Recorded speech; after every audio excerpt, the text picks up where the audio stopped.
بسم اللہ الرحمن الرحیم۔ رمضان کیا ہے؟ پچھلے لیسن میں ہم نے لفظ رمضان کے معنی پڑھے تھے اور آج ہم رمضان کے بارے میں بہت ہی اہم تھوڑی سی معلومات جو ہے وہ حاصل کریں گے۔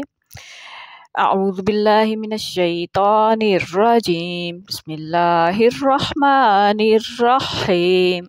رب اشرح لی صدری ویسر لی امری واحلل عقدۃ من لسانی یفقہوا قولی رب زدنی علما اللہم فقہنا فی الدین۔ جی، رمضان کیا ہے؟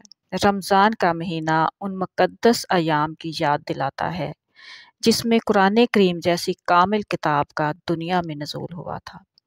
وہ مبارک دن، وہ دنیا کی ساتھ اس کی جو ہے فضل کی ابتدا کے دن، وہ اللہ تعالیٰ کی رحمت اور اس کی برکت کے دروازے کھولنے والے دن، جب دنیا کی گناؤنی شکل بہت ہی بدصورت اس کے چہرے اور اس کے اذیت پہنچانے والے اعمال جو تھے دنیا کے، ان سے تنگ آ کر رسول کریم صلی اللہ علیہ وسلم غار حرا میں جا کر اور دنیا سے منہ موڑ کر اور اپنے عزیز و اقارب رشتہ داروں کو بھی چھوڑ کر صرف اپنے خدا کی ذات میں مصروف رہا کرتے تھے اور خیال کرتے تھے کہ دنیا سے اس طرح بھاگ کر وہ اپنے فرض کو ادا کریں گے جسے ادا کرنے کے لیے اللہ تعالیٰ نے انہیں پیدا کیا ہے۔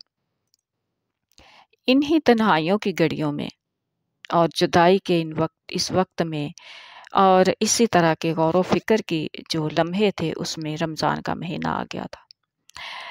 اور جہاں تک معتبر روایات ہیں کہ 24ویں رمضان کو وہ جو دنیا کو چھوڑ کر علیحدگی میں چلا گیا تھا، اسے اس کے پیدا کرنے والے، اس کی تربیت کرنے والے، اس کو تعلیم دینے والے اور اس سے محبت کرنے والے خدا نے حکم دیا کہ جاؤ اور جا کر دنیا کو ہدایت کا راستہ دکھاؤ، اور بتایا کہ تم مجھے تنہائی میں غار حرا میں ڈھونڈتے ہو مگر میں تمہیں مکہ کی گلیوں اور اس کے شور و شگم میں ملوں گا۔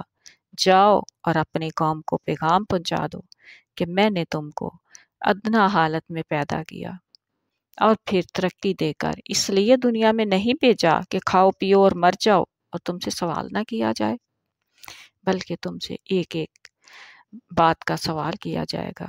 جاؤ اور انہیں بتاؤ کہ کون سا سیدھا راستہ ہے اور کس راستے میں تمہیں جس نے پیدا کیا ہے چل کر اس کی رضا حاصل کرنی ہے۔